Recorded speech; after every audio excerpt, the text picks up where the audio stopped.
सोमवार, हफ्ते का पहला कारोबारी दिन। सबसे पहले जो आज इंट्राडे ट्रेडिंग करने की सोच रहे हैं या करने वाले हैं, वो कुछ पॉइंट्स ध्यान में रख लें। फर्स्ट पॉइंट, क्रिसमस और नया साल आने वाला है। अभी क्रिसमस गया है और नया साल आने वाला है, और इस कारण से जो बड़े मगरमच्छ है ना, वो बाजार से दूर है। सो बाजार में आपको एक बहुत बड़ा मूवमेंट मिल जाए, ऐसा संभव होता नहीं दिख रहा है। सेकेंड, मार्केट एक रेंज में फंस चुका है। अगर आप पिछले 20-25 दिन का या 20 या 25 ट्रेडिंग सेशन का अगर आप रेंज देखेंगे तो बाजार 25800 26200 के बीच में ही घूम रहा है, और लगभग बाजार ज्यादा समय इसी रेंज पर दिखे। तो बाजार में जब तक अप साइड में 26200, डाउन साइड में 25800, इन दोनों लेवल को ब्रेक नहीं करता है, तो बाजार में बड़े मूवमेंट देखने को शायद न मिले। थर्ड पॉइंट, एफआईआई न बड़ी बिकवाली कर रहा है न बड़ी खरीदारी कर रहा है।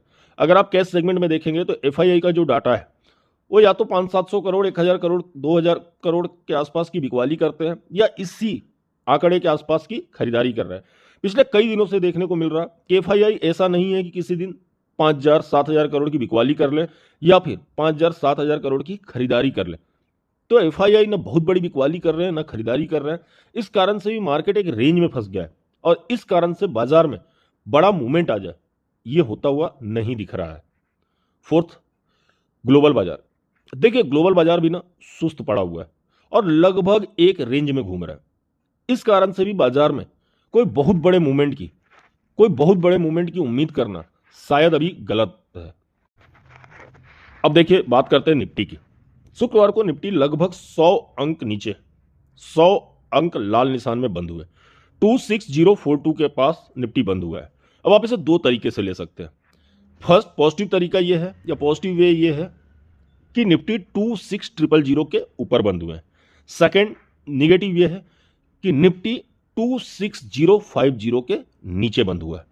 अब देखिए, मैं आपको पिछले कई दिनों से, इवन पिछले कई हफ्तों से ये कहता आ रहा हूं कि बाजार में दो लेवल बहुत इंपॉर्टेंट है, 26050, सेकेंड 25850।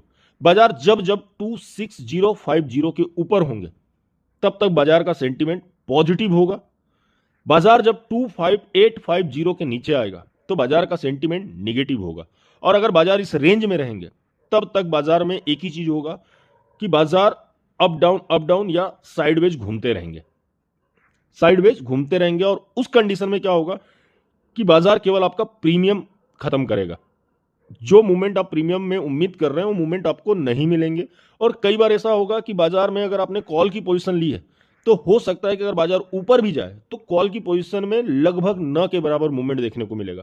इसलिए आज जो इंट्राडे ट्रेडिंग कर रहे हैं या 1 तारीख से पहले जो इंट्राडे ट्रेडिंग कर रहे हैं वो छोटे एसएल और छोटे टारगेट के लिए करें, जिससे लॉस की भी संभावना कम होगी। हाँ, इस कंडीशन में बड़ा प्रॉफिट आपको नहीं मिलेगा, परंतु लॉस की संभावना कम होगी। और ये अभी के लिए बहुत इंपॉर्टेंट है, क्योंकि बाजार जब रेंज में होते हैं ना तो बाजार बहुत डरावने हो जाते हैं। बात करें एफआईआई और डीआईआई की। देखिए, डीआईआई ने हमारा बहुत साथ दिया है, और अगर डीआईआई ने जो खरीदारी की है पिछले 3 महीनों से, अगर वो नहीं की होती तो बाजार की हालत बहुत ज्यादा खराब होती। और डीआईआई ही वो रीजन थे जिन्होंने बाजार को संभाला और निफ्टी को नए हाई की तरफ ले गए। बात एफआईआई की करें, एफआईआई की बिकवाली ने हद पार कर दी है। अगर आप 2025 का डाटा देखेंगे तो एफआईआई के हिसाब से 2025 सबसे खराब गया है। एफआईआई ने 2025 में 1,58,000 करोड़ के आसपास की बिकवाली की है।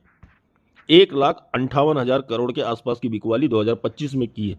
तो एफआईआई के हिसाब से 2025 का साल हमारे लिए बहुत खराब गया है। ग्लोबल मार्केट की बात करें, ग्लोबल मार्केट में बहुत ज्यादा ऊपर अप डाउन नहीं दिख रहा है। हाँ, परंतु मैं एक चीज कह सकता हूं कि ग्लोबल मार्केट के सेंटीमेंट भी निगेटिव नहीं है। आज के लिए बात करें तो आज के लिए उम्मीद कर सकते हैं कि बाजार में आज आपको 26100, 26150 ये दो लेवल आपको देखने को मिल सकते हैं। परंतु बाजार में आज एक इंपॉर्टेंट लेवल होगा 25950 का। इस लेवल को आप अपने ध्यान में जरूर रखें।